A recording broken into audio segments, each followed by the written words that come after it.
सोमवारी सर्वत्र राम नामाचा गजर ऐकायला मिळाला। पंतप्रधान नरेंद्र मोदी यांच्या हस्ते अयोध्येतील श्री राम मंदिराचं उद्घाटन करण्यात आलं आणि पूर्ण देशामध्ये दिवाळी साजरी करण्यात आली। तसेच भाजप प्रदेश कार्यालयामध्ये देखील दिवाळी साजरी करण्यात आली। तसेच दीपोत्सव देखील करण्यात आला।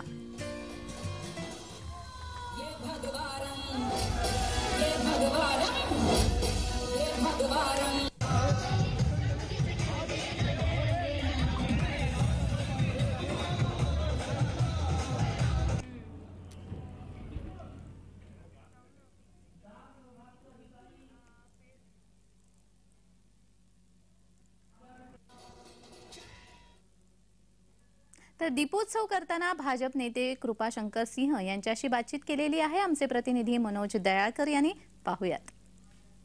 आजचा दिवस हा ऐतिहासिक दिवस आहे। आता थोड्या वेळापूर्वी पंतप्रधान नरेंद्र मोदी यांच्या हस्ते राम मंदिराचं उद्घाटन झालेलं आहे आणि सर्वत्र ठिकाणी ही दिवाळी साजरी केली जात आहे। तसेच आपण बघितलं मुंबईतील प्रदेश कार्यालयामध्ये देखील दिवाळी साजरी करण्यात येत आहे। आपण बघितलं तर भाजपचे नेते कृपाशंकर सिंह यांच्याकडनं दिवे लावण्यात येत आहेत। आपण बघितलं तर दिव्यांची ही पूर्ण दिवे पूर्णपणे लावण्यात येतात। आपल्याबरोबर कृपाशंकर सिंह सर, काय सांगाल? आज थोड्याच वेळापूर्वी पंतप्रधान नरेंद्र मोदी यांच्या हस्ते उद्घाटन झालेलं काय? एक दोन मिनिटं। जय श्रीराम, जय श्रीराम। म्हणजे देव दीपावली आज देशामध्ये राज्यामध्ये सगळे ठिकाणी ही जी दीपावली आहे, हे दीपावली पेटवताना दिया पेटवताना मनाचे एक अंधकार लोकांची दूर होईल आणि हा प्रकाश देशामध्ये असा देईल की मर्यादा पुरुषोत्तम प्रभू रामची प्राणप्रतिष्ठाच्या वेळी महाराज भाजपा कार्यालयामध्ये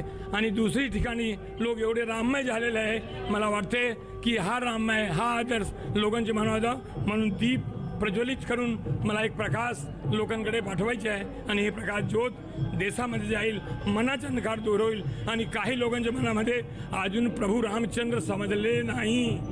भारतामध्ये सर्वत्र बघितलं तर श्रीराम आणि श्रीराम असाच गजर ऐकायला भेटत आहे। व्हिडिओ जर्नलिस्ट अनिल चावरेसह मनोज जायका, जय महाराष्ट्र न्यूज, मुंबई।